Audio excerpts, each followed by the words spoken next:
Did you know you could go ask AI for a spaghetti sauce recipe and it really turns out good?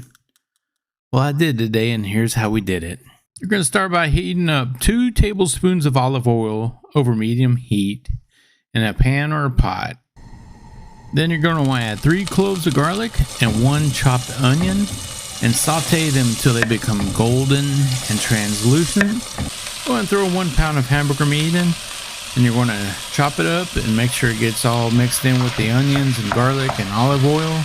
And then just cook it until it's brown. Once the meat is browned, it's time to add tomato goodness. Pour in a can of tomato sauce, followed by a can of crushed tomatoes and a can of tomato paste for extra depth. Alright, to top this off, we're going to add dried basil, dried oregano, a touch of sugar, salt, black pepper, and for some heat, red pepper flakes.